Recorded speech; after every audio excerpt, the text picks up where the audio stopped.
On en vient à une monnaie qui vaut de l'or, le Bitcoin. Cette monnaie virtuelle, créée en 2009, rencontre un succès sans précédent.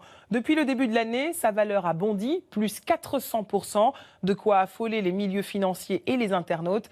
Alors, bulle spéculative ou révolution technologique, c'est un reportage d'Agathe Tournou, Alain Pirot et Martin Gabriels. Un bar, presque comme les autres, au cœur de Paris. Merci à toi, thanks, je t'en prie. Ce soir, les habitués s'y pressent. Une blanche, très bien. Et si la plupart des clients payent leur consommation par carte bancaire ou en espèces, certains utilisent une monnaie un peu spéciale. Alors, recevoir, Bitcoin. Monsieur paye 20 €. Le client n'a qu'à scanner ce code sur le smartphone de Sofiane, le gérant du bar. C'est fait. Et la somme est automatiquement transférée. 0,035 Bitcoin. Voilà, il scanne, il envoie et 2 secondes après, je reçois le paiement. Dans la capitale, une centaine de commerçants comme Sofiane acceptent le Bitcoin, une monnaie qui a pris le temps de s'installer. Tout commence en 2008. La faillite de Lehman Brothers, l'une des plus grandes banques d'affaires américaines, entraîne une grave crise financière mondiale. La confiance dans l'économie traditionnelle est en berne. Un mystérieux inventeur met alors au point une nouvelle monnaie, le Bitcoin, qui n'appartient ni aux banques, ni au gouvernement. Une monnaie numérique, sans pièces, ni billets en circulation. Les transactions sont stockées dans un registre informatique appelé blockchain. Il est partagé par ses 5 millions d'utilisateurs et assure la sécurité des échanges. Le Bitcoin séduit notamment par des frais de change très réduits et des paiements anonymes. Pour bien comprendre le succès de cette crypto-monnaie, il faut se rendre à la maison du Bitcoin à Paris. L'endroit ressemble à un bureau de change où l'on peut acheter et vendre ses bitcoins contre des euros. Bonjour, enchanté. Manuel Valente, le directeur, va nous aider à nous créer un portefeuille électronique. Il suffit de télécharger une application. Vous créez New Wallet, un nouveau portefeuille, et voilà, votre compte est créé. À partir de là, vous pouvez accepter et renvoyer des bitcoins à qui vous le souhaitez. Reste ensuite à le charger par carte bleue. Si vous êtes d'accord, on va pouvoir faire la transaction.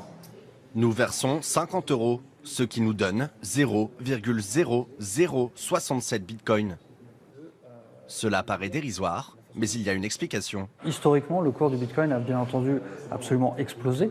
Vous voyez, aujourd'hui, le cours il est aux environs de 6100 €. Ce n'était pas du tout le cas dans le passé, puisque au début de la création du bitcoin, le cours, ça valait absolument rien. Avec un cours qui ne cesse d'augmenter, l'endroit attire chaque semaine des dizaines de curieux qui voient le Bitcoin comme un excellent placement. Ça reste un produit qui est très risqué, très volatile, et donc il faut vraiment en être conscient. Une mise en garde qui n'arrête pas ses épargnants, alléchés par un investissement très rentable. Je suis très intéressé par comment gagner de l'argent, quoi. C'est tout. C'est un excellent moyen d'investir pour l'avenir. Mais vous allez le voir, tout n'est pas si rose dans le monde du Bitcoin. La crypto-monnaie est régulièrement touchée par des failles de sécurité. Les piratages des plateformes permettant de les stocker sont de plus en plus courants.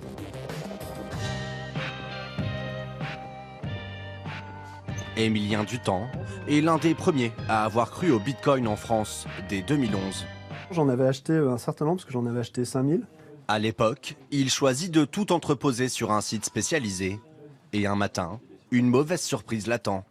On va sur le site web où sont censés être entreposés vos bitcoins. Le site web est fermé.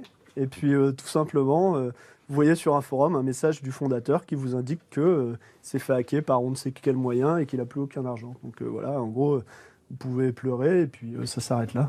Aujourd'hui, avec ses 5000 bitcoins, Émilien serait multimillionnaire. Ça représente, je crois au cours actuel, 30 millions d'euros, 25 millions d'euros. Donc c'est pour ça qu'aujourd'hui je suis là au lieu d'être sur mon île paradisiaque. Tout perdre en quelques secondes, cela pourrait arriver à tous les détenteurs de bitcoin. Et pas à cause d'un piratage. Car le monde économique s'interroge sur l'avenir de cette monnaie qui bat des records. Un placement frauduleux pour le patron de la banque américaine JP Morgan. Une bulle spéculative pour l'Union des banques suisses. Des banquiers qui s'inquiètent de cette monnaie hors système. On en trouve aussi en France.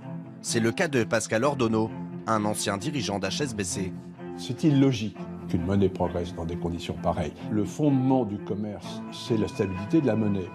Pour lui, le Bitcoin aurait tout d'une arnaque. C'est un système purement à la Ponzi. On espère que les derniers entrants vont payer le prix qui permettra aux précédents de gagner leur argent.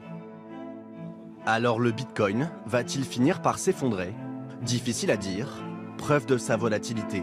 Depuis le début de notre tournage, son cours a connu une baisse spectaculaire de 17%.